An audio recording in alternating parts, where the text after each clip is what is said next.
Question तो easy है, सबको समझ आ गया।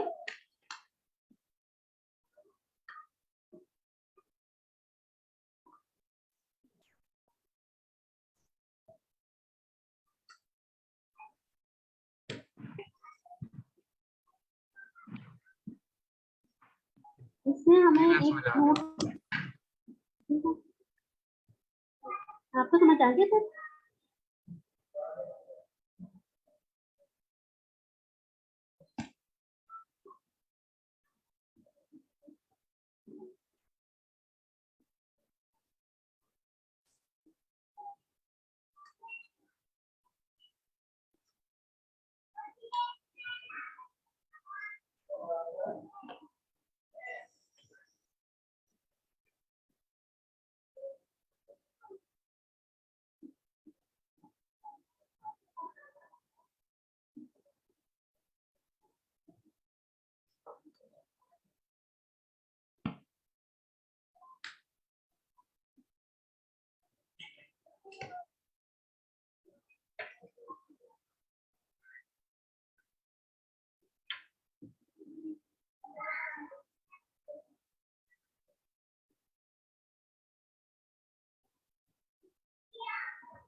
इसमें हमें एक ट्री गिवन है, ट्री को हमें यहाँ पे रोड दिया, ये हमें यहाँ पे ट्री गिवन है। हमने क्या करना है, लेवल ऑर्डर ट्रावर्सल करनी है और फिर हमने एक वेक्टर और वेक्टर मतलब एक वेक्टर रिटर्न करना है इसके लिए।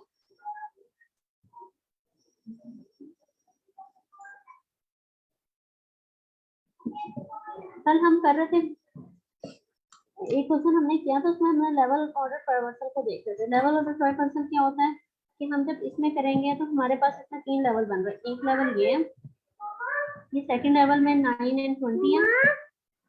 देखिए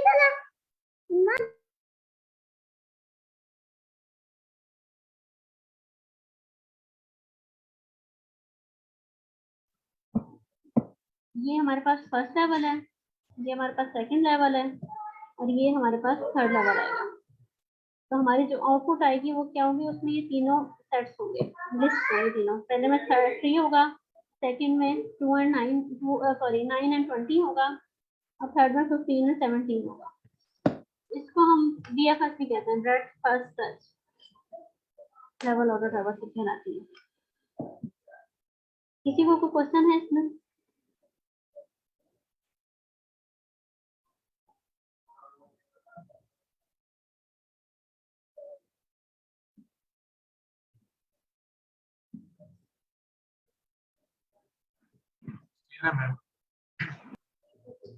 अब हम इसको देख लेते हैं कि हम इसको कोड किस तरह से करेंगे। ये मैंने कोड वैसे किया हुआ, यही वाला एक्सप्लेन करते हैं।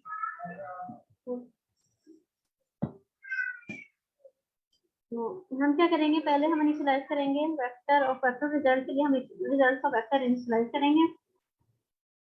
देन हम चेक करेंगे कि अगर हमारे पास इसकी रूट ही नल हो, जो हमें रूट गिवन है वो नल है, तो हमें क्या करना होगा, एक एम्प्टी ट्री रिटर्न करना होगा। जैसे हम यहाँ देखते हैं कि थर्ड एग्जांपल में हमारे पास रूट नल था, तो हमें आउटपुट भी नल ही रिटर्न करनी है।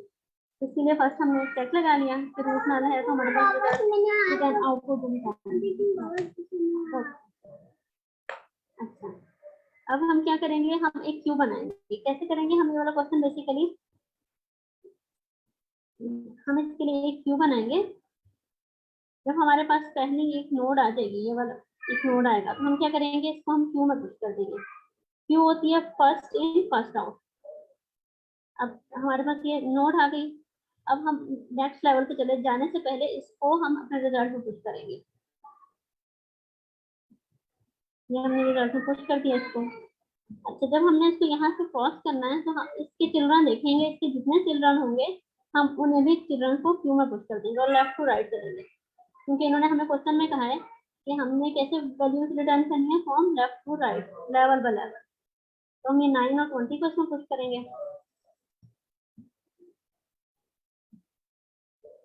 अब जब हम नेक्स्ट लेवल को ट्राइवर्स करेंगे तो 9 पे आएंगे, तो 9 को जब हम यहाँ से रिमूव करेंगे तो हम यहाँ अपने रिजल्ट के वेक्टर में ऐड करेंगे। लेकिन 9 के कोई चिल्ड्रन नहीं है, इसलिए हम यहाँ क्यू में 9 के कोई चिल्ड्रन पुश नहीं करेंगे। जब हम 20 पे मूव करेंगे तो अब इसको भी हम 20 को रिजल्ट में ऐड करेंगे, और यहाँ से रिमूव करने से पहले 20 के चिल्ड्रन को हम यहाँ पर पुश कर देंगे।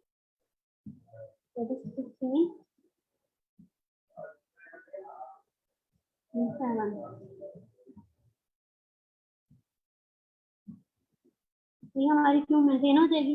नेक्स्ट हम चेक करेंगे 15 को। 15 का कोई चिल्ड्रन नहीं है, हम इसे डायरेक्टली आउटपुट में पुश करेंगे रिजल्ट में।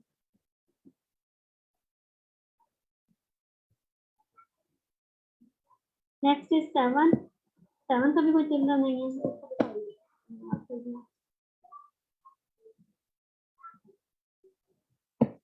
नेक्स्ट 7 आएगा तो हम 7 को भी आउटपुट में पुश करेंगे, पुश कर देंगे, और यहाँ से हम क्यू को एम्प्टी कर देंगे, क्यू से डिलीट कर देंगे। जब हमारी क्यू एम्प्टी हो जाएगी तो हमारा प्रोग्राम भी एंड हो जाएगा। ये क्लियर हो गया आप लोगों को?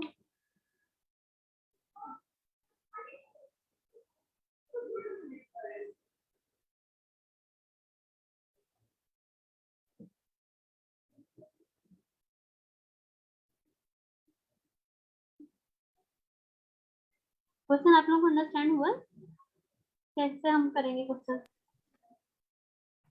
Yes ma'am. चलिए हम सोल्यूशन इसका देख लेते हैं। हमने पहले ये चेक किया कि अगर रूट नल है तो हमने रिजल्ट को एम्प्टी वही नल ही पुश कर दिया, रिजल्ट ऐसे रिटर्न कर दिया। देन हम क्या करेंगे, एक क्यू हम इनिशियलाइज करेंगे जैसे हमने क्यू की भी देखा था, और क्यू कौन सी होगी, 3 नोड की क्यू होगी।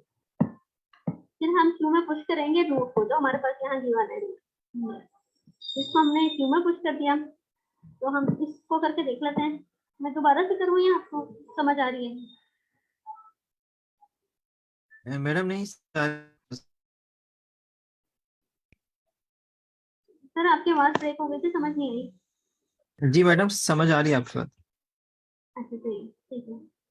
अच्छा हम यहाँ पे रूट में हमने पुश कर दिया, फिर हमने क्यू पे चेक लगाया कि जब तक हमारे पास क्यू एम्प्टी नहीं होगी तब तक ये रूट चलेगा, ये सॉरी लूप चलेगा।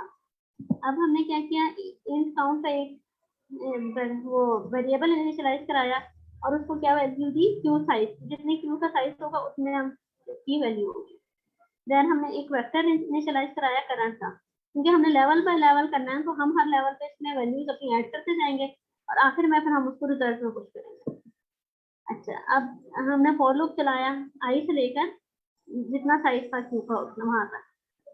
देन हमने क्या किया, एक न्यू वेरिएबल बनाया नोड के नाम से, जो 3 नोड का है वेरिएबल, उसमें क्या पुश किया, जो क्यू के फ्रंट पे वैल्यू थी वो हमने नोड में पुश कर दिया और क्यू को पॉप कर दिया, यानी जो हमारे पास वैल्यू एक पड़ी हुई थी उसको हमने पॉप कर दिया और पहले उसको नोड में पुश किया, देन उसको पॉप कर दिया। फिर हमने करंट में जो हमारा ये हमने ये वेक्टर बनाया हुआ था उसमें हमने ये वैल्यू पुश कर दी, इसकी वैल्यू हमने पुश करी है यहाँ पर, क्योंकि ये वेक्टर जो है वो इन टाइप का वेक्टर है, तो इसमें हमने इसकी वैल्यू नोड की वैल्यू पुश कर दी। अच्छा अब हमने क्या किया, हमने चेक किया कि अगर इस नोड का लेफ्ट चाइल्ड नल नहीं है तो उस लेफ्ट चाइल्ड को हम पुश करेंगे अपने क्यू में। इसी तरह अगर नोड का राइट चाइल्ड नल नहीं है तो उस राइट चाइल्ड को हम अपने क्यू में पुश कर देंगे। जिस तरह हमने ये 9 और 20 किया था, थ्री जब हमने रिमूव कर दिया था तो हमने 9 और 20 को अपने क्यू में पुश कर दिया था। इस तरह ये एग्जीक्यूट हो गया, हमारे पास ये क्यू में पुश हो गया। अब यहाँ से व्हाइल लूप दोबारा से आएगा, यहाँ पे आखिर में जो होगा ये देखिए, रिजल्ट में हम पुश कर देंगे हर दफा अपना करंट। हमारे पास इन दफा करंट में क्या पुश हुआ, ये 3 हमारे पास ये है। नेक्स्ट टाइम जब होगा हमारे पास 9 के लिए एग्जीक्यूट होगा, 9 के लिए और फिर 20 के लिए। जब ये 9 और 20 के लिए एग्जीक्यूट होकर आएगा, फिर ये करंट में वैल्यू होगी 9 और 20, तो उसको ये पुश कर देगा रिजल्ट में। सर इसको हम क्या कहते हैं, मैट्रिक्स कहते हैं इसको, ये जो वेक्टर ऑफ वेक्टर होता है। वेक्टर वेक्टर का मतलब तो ये है कि 2 डायमेंशनल वेक्टर। अच्छा सर इस टाइप का ये जो आउटपुट है हमारी। अच्छा फॉर सम रीजन ना मेरे पास आपकी स्क्रीन विजिबल क्यों नहीं हो रही? मैं आपकी स्क्रीन देख नहीं सक रहा। मैं बाकी दोबारा शेयर लोगों करूं? बाकी लोगों को विजिबल हो रही है स्क्रीन? मैडम स्टॉप शेयरिंग करके अगर एक दो आप शेयर कर सकें।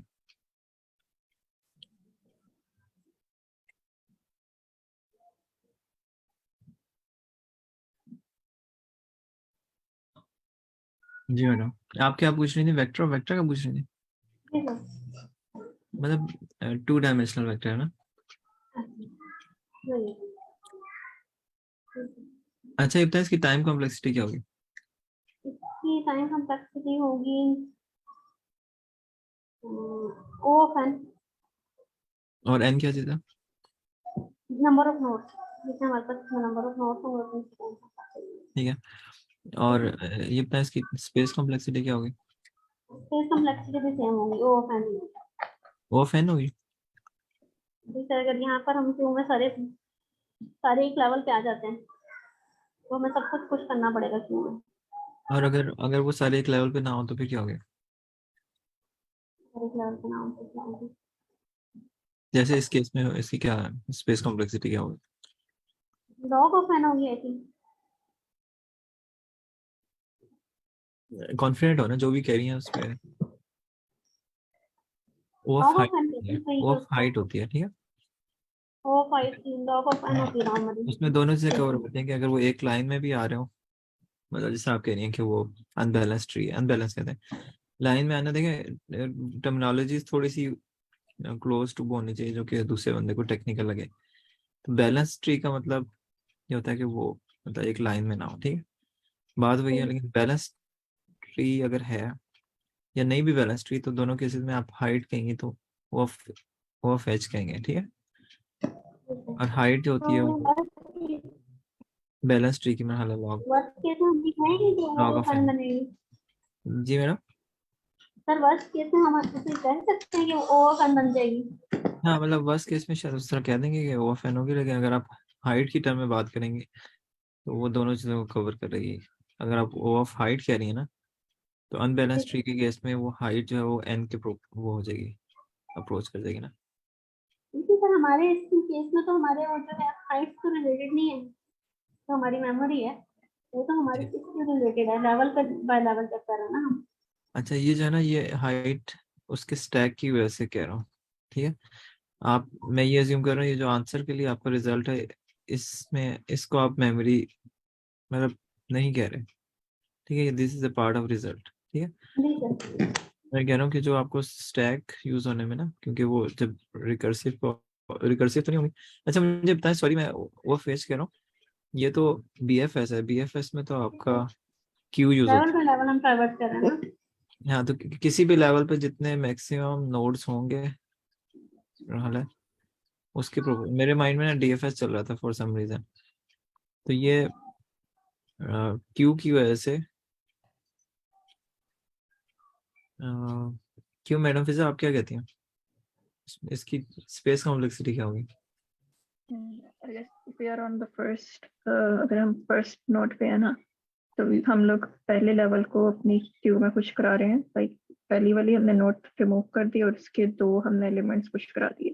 फिर हम सेकंड लेवल पे हैं तो सेकंड लेवल पे हम लोग थर्ड लेवल की एलिमेंट्स को पुश करा रहे हैं। फॉर एग्जांपल अगर 9 है ना, तो 9 को रिमूव कराया और इसके एलिमेंट्स को ऐड कर दिया, फिर 20 को रिमूव कराया। तो इट्स नॉट नेसेसरी एक टाइम पे maybe there are 2 levels, क्योंकि अगर हमारे पास ज्यादा नोड्स होंगी क्यू के अंदर तो हम 1 बाय 1 पहले नोड पुश रिमूव करें और उसके 2 चिल्ड्रन को ऐड कर रहे हैं उसके अंदर। तो I think in worst case this should be we can say it's near O n, क्योंकि जब हम लोग आई एंड जे के लूप्स को भी यूज करते हैं तो हम लोग जो मैक्सिमम, क्योंकि लास्ट लेवल हमारे पास सबसे ज्यादा नोड्स होंगी in worst case, like if hmm it's a balanced and complete tree ना, तो उस केस में लास्ट नोड पे हमारे पास 2 raise to the power n nodes होंगी, ठीक है।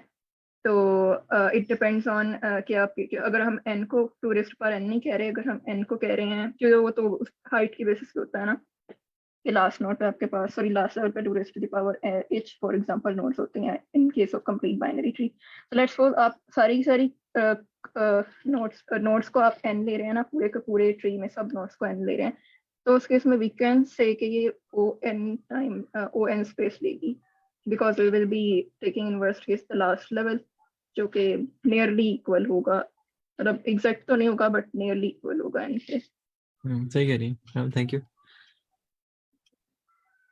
अच्छा विड्थ, एक चैट में मैसेज है कि क्या ये विड्थ कह सकते हैं हम इसे? विड्थ डिफरेंट चीज होती है ना, मतलब नॉर्मली विड्थ जिस तरह हाइट डिफाइन होती है उस तरह विड्थ भी कह सकते हैं कि कितना है ये, इसका स्प्रेड कितना है। तो एक क्वेश्चन इसमें लीड कोड पे है, तो उसमें वो शायद लॉन्गेस्ट पाथ को भी शायद वेट ले रहा होता है, जिसमें सबसे ज्यादा नोड्स आ रहे हैं, लेकिन यहाँ पर वो डिफरेंट चीज है। अगर अगर आप विड्थ इस तरह डिफाइन करें। अच्छा, अब कोई और क्वेश्चन अगर नहीं है तो फिर मेरा भी ना, बड़ा अच्छा आपने, अच्छी एफर्ट थी आपकी, कीप इट सर अप। मुझे मेरा क्वेश्चन था इससे रिलेटेड। जी मैडम।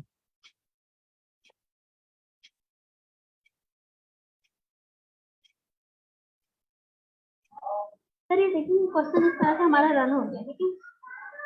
अब हमने हाँ क्या जी। किया था, यहाँ पर in count equal to q dot size किया था फॉर जी। लूप के लिए ना। हाँ हाँ। अब अगर मैं ये क्या करती हूँ, मैं क्यू डॉट साइज को ना, ये जो साइज इसका मेजर करना है, ये काउंट की जगह कर देती हूँ।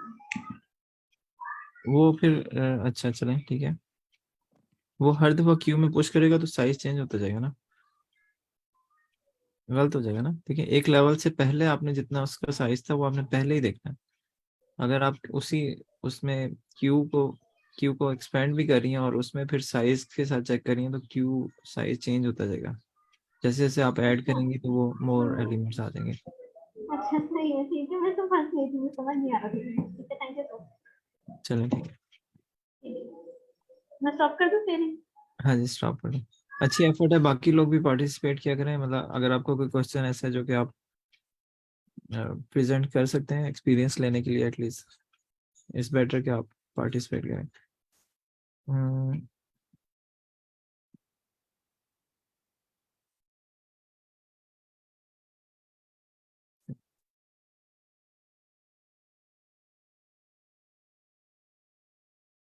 मैडम फिर से कोई कोई स्पेसिफिक प्रॉब्लम आपके माइंड में है तो बता दें, नहीं तो फिर रैंडम पिक कर लेते हैं। आई गेस अभी नहीं है, can pick any random problem. चलिए।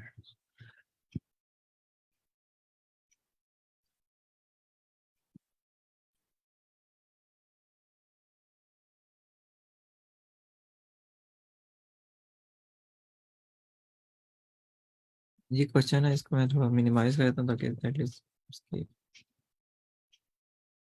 और अगर आप चैट में से देखना चाह रहे हैं अपने अपनी स्क्रीन पे इसको ओपन कर सकते हैं, तो फॉर श्योर आप। ठीक है, ये विजिबल है या सिर्फ थोड़ा लार्ज कर दूँ?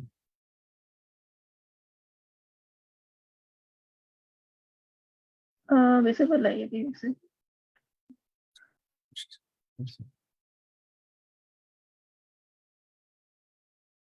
बाकी लोग भी सब इसमें अगर अंडरस्टैंड करने की कोशिश करें।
इससे काइंडली क्वेश्चन एक्सप्लेन कर देंगे?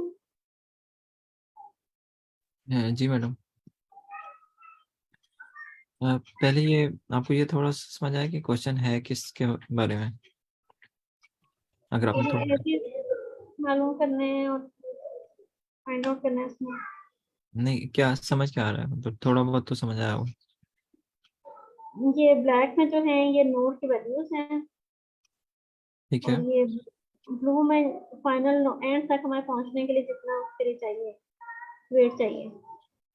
मुझे तो यही ठीक है, समझ आ रहा है।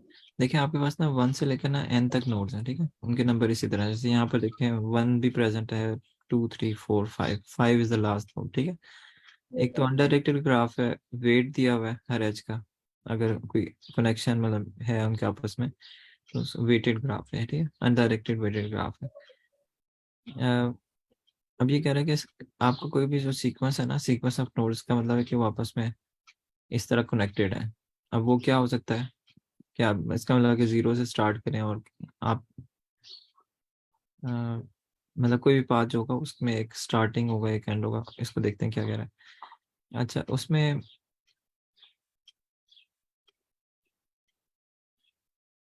अच्छा किसी भी दो जो नोड्स है ना, मतलब उनके दरमियान जो पाथ है उसको सम करें तो उनका दरमियान शॉर्टेस्ट डिस्टेंस की बात होगी। जैसे अगर आप 1 को देखें ना, आप ये कहेंगे पहले 3 को देख लेते हैं, ठीक है। 3 से लेकर ना 5 तक जो डिस्टेंस है वो शॉर्टेस्ट ये वाला है, ठीक है।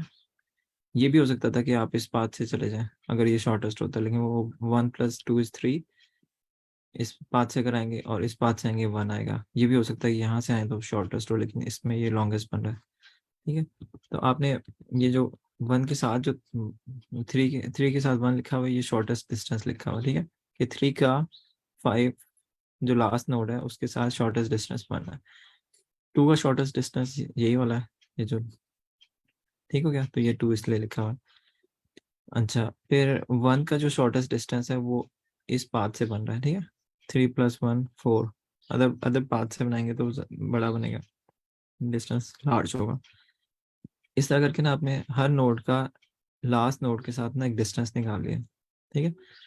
उसके बाद अब आपने ना क्वेश्चन में क्या कह रहा है, क्या वो कह रहा है रिस्ट्रिक्टेड नोड्स आपको क्या होते हैं। Restricted path is the path जिसकी ये प्रॉपर्टी होगी कि उसमें डिस्टेंस जो है ना, जिस तरह हमने एक सीक्वेंस में लिया था Z0 Z1 Z2 so on, तो Zi के साथ Zi+1 के साथ वो इंक्रीजिंग मतलब होना चाहिए, Zi should be more than Zi+1, ठीक है। तो अगर हम इसके आंसर में देखें ना कि ये इसने जो आंसर दिया है वो किस तरह है, इसका मतलब है कि वो डिक्रीजिंग डिस्टेंस होगा, ठीक है। अगर आप इसको देखें कि पहले नंबर पे 1 है, अगर आप 1 को पिक करते हैं तो उसका डिस्टेंस 4 है, ठीक है।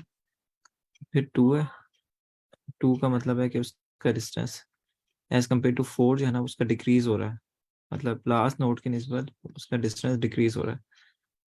और फिर 5 आ गया, ठीक है। तो इसका मतलब कि ये एक पाथ है जिसमें ना अ, ये नंबर जो जो ब्लू में शो हो रहा है इसका मतलब कि वो डिक्रीज कर रहा है, ठीक है। इसी तरह अगर आप देखेंगे जो दूसरा पॉसिबल पाथ है तो वो क्या होगा, अगर 1 से स्टार्ट करें तो 1 से एक पाथ बन रहा है जो कि 3 इधर जाएगा और इधर जाएगा, ठीक है। 1 बल्कि ये किस तरह कर रहा है, 4 के बाद 2 भी हो सकता है, ठीक है। 4 के बाद 2 भी है और फिर 3 है और फिर 1 है, ठीक है। और इसी तरह 1 3 5 भी हो सकता है। ये एक पाथ एग्जिस्ट कर रहा था जिसको हम अगर इसे ट्रेवर्स करें तो उसमें ये प्रॉपर्टी एग्जिस्ट कर रही है। सबसे बिगर डिस्टेंस फिर जैसे जैसे क्लोज हो तो वो एक डिस्टेंस कम होता जाए एंड नोड के साथ, ठीक है। तो हमने बताना है टोटल कितने नंबर ऑफ पाथ्स हैं जो कि रिस्ट्रिक्टेड पाथ्स है जिसमें ये प्रॉपर्टी है। देखिए ये जो है ये वाला लास्ट वाला पाथ 1 3 5, जी मैडम। ये वाला जो है इसमें इसको रिस्ट्रिक्टेड कहा है, ठीक है। 1 3 5 वाला 1 3 एंड जी 5, मैडम। और जो जी इसने मैडम। खुद ये कैलकुलेट किया ब्लू वाला, ये तो इसने इसी बात से कैलकुलेट किया है। इसी पाथ से कम कैलकुलेट किया बिल्कुल। तो मतलब कैलकुलेशन एक अलग चीज है उसके बाद वो ट्रेवर्सल, फॉर एग्जांपल देखें, पहला जो पोर्शन है ना जिसमें ये ब्लू नंबर्स कंप्यूट हुए हैं, ये तो शॉर्टेस्ट डिस्टेंस वाला है। इसमें डायरेक्स्ट्रा एल्गोरिथम कर लें या जो भी कर लें, तो आपने किसी भी नोड से लास्ट नोड तक शॉर्टेस्ट डिस्टेंस निकालना है, ठीक है। मतलब 1 का डिस्टेंस 5 से निकाल लिया तो आपका शॉर्टेस्ट, मल्टीपल पाथ्स अगर हैं तो उसमें शॉर्टेस्ट आपने पिक कर लिया। एक दो आपके पास ये ब्लू नंबर आ गए ना, उसके बाद आप देखें कि आपके पास एडजेसेंसी लिस्ट भी होगी कि उसमें आप ट्रेवर्स कर सकते हैं। तो आपने उन पाथ से पास होना है जिसमें आपको मतलब डिक्रीजिंग डिस्टेंस बने। ये ब्लू मतलब इस ब्लू की रिस्पेक्ट से मूव करेंगे हम, कि अगर ये 4 है तो नेक्स्ट ये ना हो कि 6 हो जाए, मतलब आप इस तरफ नहीं आ सकते क्योंकि वो 4 के बाद 6 हो जाएगा, मतलब ये जो डिस्टेंस है तो ये रिस्ट्रिक्टेड नहीं है, ठीक है। तो यहाँ पर आप नहीं आएंगे। फिर 4 से आप 3 पे आ गए, 3 से 5 पे चले गए, या 4 से 2 पे आ गए, फिर 5 पे चले गए। और इसमें नोड है वो फर्स्ट नोड हमेशा 1 ही होनी चाहिए, जो भी रिस्ट्रिक्टेड हमें पाथ लेना है तो उसमें फर्स्ट नोड 1 होनी चाहिए, ये भी बात है इसमें। मेरा क्योंकि ये देखिए ख्याल है। इसमें 2 3 5 भी तो बन रहा है एक पाथ, अगर हम देखें तो वो भी तो वैसे 2 3 फिर 5, ये भी तो एक किस्म का वही बन रहा है ना, डिक्रीजिंग में ही जा रहा। सही है। अच्छा, लेट्स अज्यूम ये, इसको मैं नंबर 4 कह देता ग्राफ में रिप्रेजेंट करते हुए, इसका नंबर 1 कह देता, ठीक है। वेट यही रहता है, ये जो आपके वेट्स हैं, तो 4 का डिस्टेंस 5 के साथ यही रहेगा ना, ठीक है, और 1 का डिस्टेंस 5 के साथ 6 ही रहेगा। मेक सेंस, ठीक है। अब क्या होगा, अब जो आपका आंसर है उसमें यहाँ पर 4 आ रहा होगा, मतलब बात तो किसी भी नंबर से शुरू हो सकता है, लाजमी नहीं है 1 से लिखा, लेकिन वो मेरी अंडरस्टैंडिंग में ये है कि वो इस तरह बनेगा ना। ऐसे स्टार्ट होता होना चाहिए, स्टार्टिंग नोट होना चाहिए। आई गेस इस तरह से इसमें शायद लिखा है कि स्टार्टिंग नोड से एंड नोड तक जो रिस्ट्रिक्टेड पाथ्स हैं वो बताने हैं। अच्छा, अभी कह रही है 1 से लेकर, हम्म। अच्छा।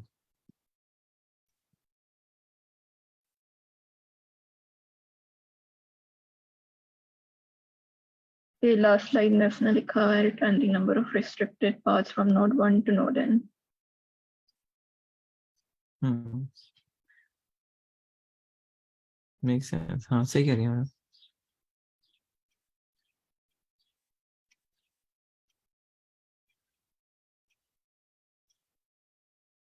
ठीक है, चलो इस पे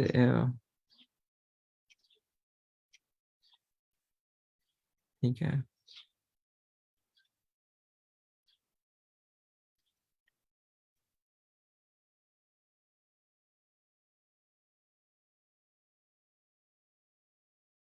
देखिए मेरे माइंड में पता क्या था कि डेक्स्टर एल्गोरिथम या जिस तरह भी लगा कर ना आपने ये ब्लू नंबर्स निकाल लिए, ठीक है।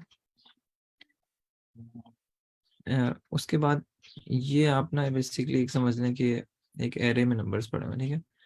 1 का जो डिस्टेंस है वो यहाँ पर पड़ा हुआ है, ठीक है। मतलब बेसिकली इसका इंडेक्स जो है बता रहा है कि ये 1 इंडेक्स पे है, ठीक है। अच्छा, 2 जो है उसका डिस्टेंस लास्ट से ये है, फिर 3 का जो डिस्टेंस है वो 1 है, फिर 4 का डिस्टेंस 6 है, फिर 5 का डिस्टेंस जो है वो 0 है, ठीक है। तो अब ये ना बेसिकली आपने देखना है कि डिक्रीजिंग आपने ट्रेंड देखना है ना, मतलब इस नोड से स्टार्ट करना है, ठीक है। इस नोड से आप अगर, और आपने एंड तक पहुंचना है, ठीक है। अगर आप डिक्रीज करना चाह रहे हैं तो इस तरफ आप जा सकते हैं, ठीक है। और उसके बाद फिर आपको ये पिक करना पड़ेगा, ठीक है। मतलब आप बेसिकली नोड 0 से नोड, ये नोड्स हैं, ठीक है।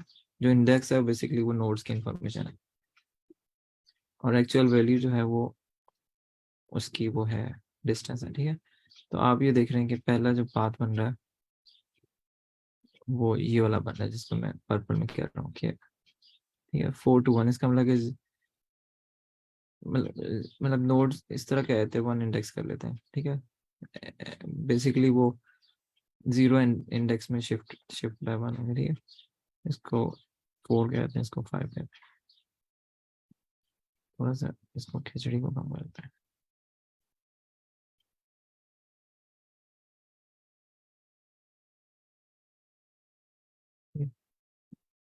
अच्छा, अब आपने क्या करना है, अब आपने ये जो आंसर था उसमें अगर आप देखें तो यही था 1 2 3 और फिर 5, फिर एक और पाथ ये बनना था इसमें। ठीक है,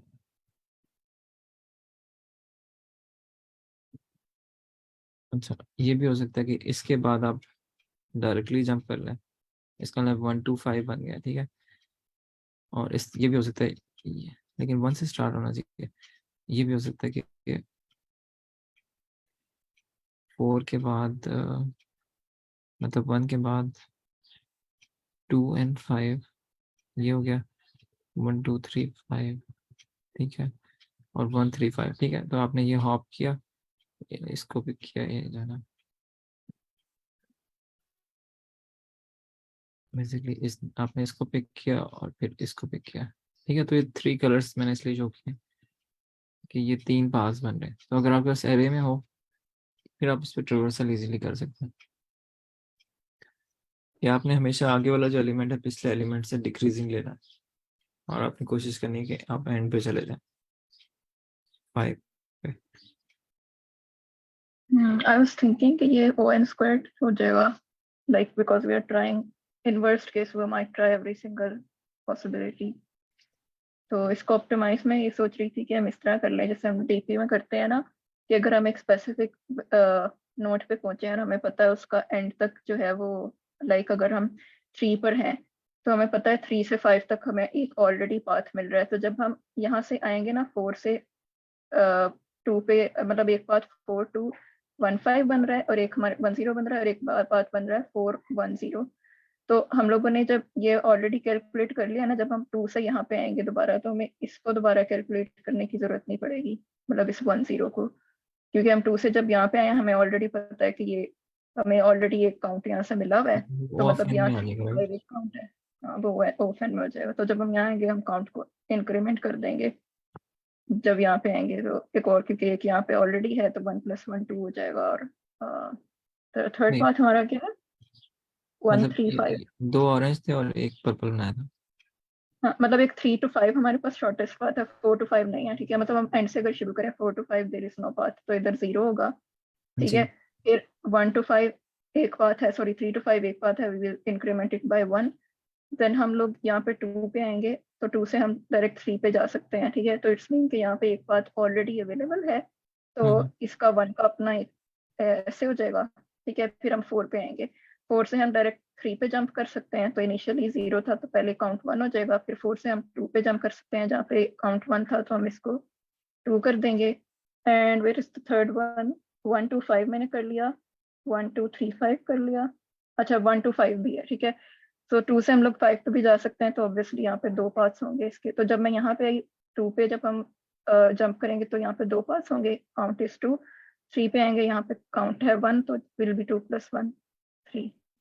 सही हो तो गया। आई गेस इस तरह से और मैं ठीक। यहाँ पे भी ऑप्टिमाइजेशन सोच रही थी इस जी। केस में भी, instead of doing the applying Dijkstra starting from first node to all of the other nodes, हम क्या कर सकते हैं कि अगर हम एंड से स्टार्ट करें, एंड से हमने स्टार्ट किया और हमारे पास यहाँ पे 2 3 नेबर्स हैं, ठीक है। 3 नेबर्स हैं, इधर हमारे पास डिस्टेंस बनता है 1, इधर बनता है 10 इस नोड का, ठीक है, और इस नोड का बनता है 2, ठीक है। अब हम इस नोड पे, लेट्स सपोज हम इस पे BFS अप्लाई कर रहे हैं, ठीक है। अब मैं 3 पे आई, 3 से मैं जा सकती हूँ 1 पे, 3 से मैं जा सकती हूँ 2 पे। तो जब मैं 3 से 2 पे जाऊंगी डिस्टेंस विल बिकम 1 + 1 2। तो ये तो हम्म अपडेट करने की जरूरत नहीं है, ऑलरेडी ऐसे ही है। फिर मैं जब यहाँ से इस पे आऊंगी तो अभी अपडेटेड नहीं है, तो 3 + 1 4, क्योंकि इनिशियली हम इन्फिनिटी रख सकते हैं ना इनको, फिर हम इनको हम्म, मिनिमाइज कर सकते हैं। फिर हम ठीक। 2 पे आए, 2 पे से मैं इधर आई तो ये वैल्यू बन जाएगी मतलब इसका था 2 2 + 3 5, बट 5 इज ग्रेटर देन 4, तो हमें इसको अपडेट करने की जरूरत नहीं है। तो आई गेस इस तरह से अगर हम करें तो फिर हम जब 6 पे आएंगे, 6 में हमारे पास यहाँ पे से 4 है, इधर 10 था, तो 4 + 2 6 वाज स्मॉलर देन दिस, तो हम इसको अपडेट करके 6 कर देंगे। एंड आई गेस इस तरह भी हम जो है ना, जितने नंबर ऑफ एजेस होंगे उतने एजेस को बस यूज करके हम लोग इवेंचुअली ये वैल्यूज को भी स्टोर करा सकते हैं। अदरवाइज अगर हम डिक्स्ट्रास यूज करें तो उसमें आई गेस हम लोग को of n times e times v इतना टाइम लगेगा, but using this approach we can do it in o of e time. मतलब जितने चीजों के इस तरह से हम अपडेट करा सकते हैं। सही।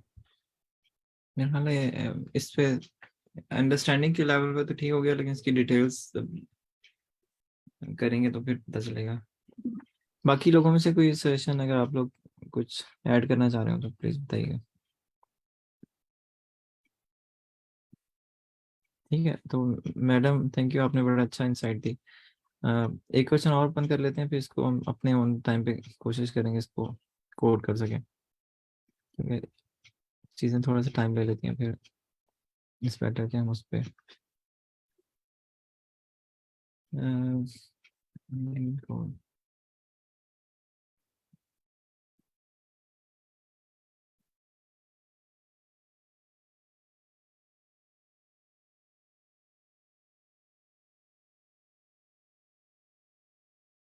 ये क्वेश्चन अगर आप लोग रीड कर लें तो इसको लिखते हैं।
चलिए मैं एक्सप्लेन करूँ।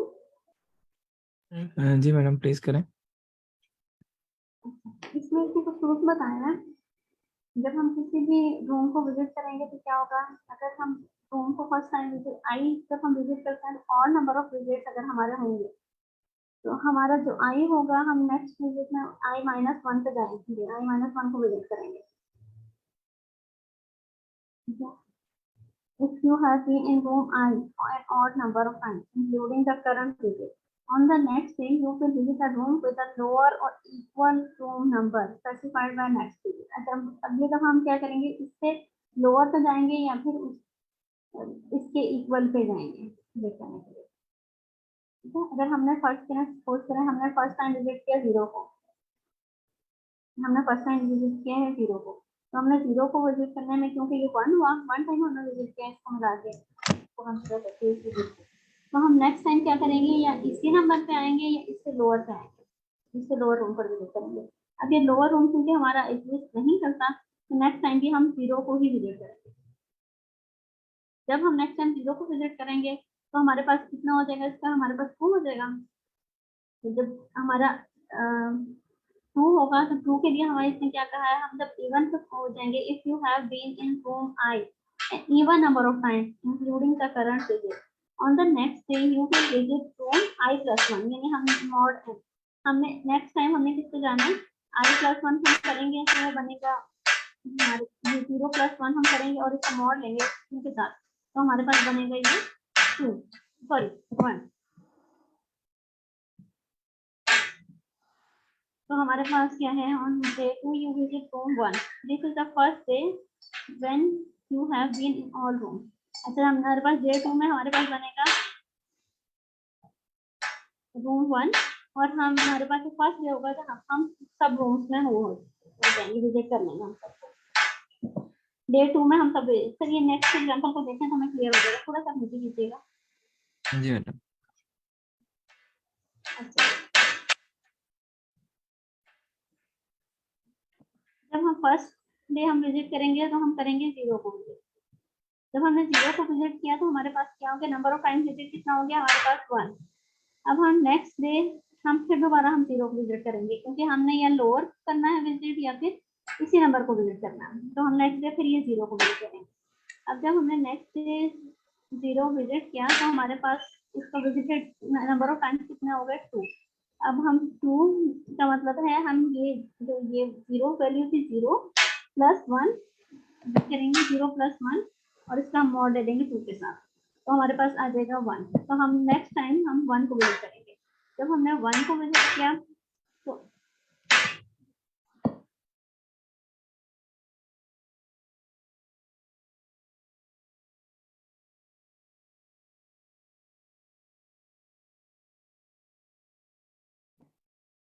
जब हम 1 को विजिट करेंगे तो क्योंकि हमने और नंबर ऑफ टाइम विजिट किया तो हमने इससे लोअर जाना है या इसी पे जाना है, तो हम फिर नेक्स्ट टाइम हम फिर 1 को विजिट करेंगे। अब जब हमने 1 को हमारा 2 टाइम्स विजिट हो गया तो हम इसमें क्या करेंगे, इसमें हम ऐड करेंगे और उसके साथ मॉड्यूलो लेंगे 2 का तो हमारे पास 2 आ जाएगा ये। फिर जब हमने 2 को फर्स्ट टाइम विजिट किया क्योंकि तो हमारे पास नंबर ऑफ विजिट्स कितना हो गया, इसका 1 हो गया, तो हम फिर नेक्स्ट टाइम इसी लेवल को विजिट करेंगे। नेक्स्ट टाइम हम फिर 2 को विजिट करेंगे अगेन, अगली दफा नेक्स्ट जब हम विजिट कर लेंगे, देखिए क्या कर रहे हो, जब हम विजिट कर लेंगे तो हमारे पास हो जाएगा ये 2। जब हमारे पास 2 हो जाएगा तो हम इसके साथ मॉड लेंगे इस फॉर्मूला से, इस फॉर्मूला में चलिए ऊपर फॉर्मूला गिवन है n+i+1 है, क्या है मॉड 2 के साथ हम लेते हैं, कहाँ से गिवन है ये i+1 मॉड 2। हम जब ये लेंगे तो हमारे पास आ जाएगा वो 3। अच्छा मैडम मुझे एक बात बताएं कि जब इसने एक बात की यहाँ पर कि यू लोअर और equal to the room number, ठीक है, तो यहाँ पर कोई ऑप्टिमल आंसर होगा क्योंकि आपने अर्लियर बताया ना कि कितने मिनिमम डेज में आप फर्स्ट टाइम सारे रूम को कवर कर सकते हैं। मतलब जैसे अगर आपके पास कुछ चॉइसेस आना शुरू होंगी क्योंकि इवन में तो आपके पास कोई चॉइस नहीं है, ठीक है, लेकिन ऑड के केस में जानना पड़ेगा मैं तो बाद में अच्छा, ऑड के केस में ना जी आपको सर। आपको हो सकता है मल्टीपल पाथ्स मिल रहे हो कि उसकी जो वैल्यू है वो या उससे लेस पे आप आ सकते हैं, ठीक है, आपकी मर्जी है, मतलब ठीक है। इवन के केस में आपने तो इसी पे जाना, जो भी आपका करंट आई है उसमें 1 ऐड करके मॉडुलो n लेना, ठीक है। तो पॉइंट में मतलब ये सोच रहा हूँ कि इसको जब आप अप्लाई करेंगे तो इसमें मल्टीपल डिसीजंस होंगे, और मुझे तो BFS की तरह की चीज़ लग रही है कि आप जितनी चॉइसेस ले सकते हैं वो आप लेंगे, और फिर आप अर्लीस्ट टाइम पे जब आप एंड तक पहुंचेंगे तो वो आपको शॉर्टेस्ट टाइम में पहुंचाएगा। मतलब आपने अप्लाई तो यही लॉजिक करनी है, लेकिन पॉइंट मैं कह रहा हूँ कि आपने लास्ट इंडेक्स तक रीच करना है, और कितने दिन में रीच करेंगे वो आपने काउंट रिटर्न करना है, और मिनिमम काउंट हो।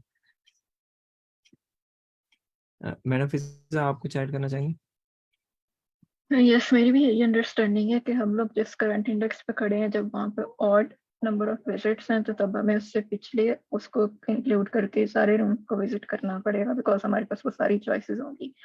अब उनमें से कौन सी चॉइस हमें सबसे पहले लेके जाती है हमें फाइनल आंसर पे, तो obviously I guess BFS will be the optimal answer for this, क्योंकि वो इवेंचुअली हमें फाइनल डेस्टिनेशन पे सबसे पहले पहुंचा रहा होगा।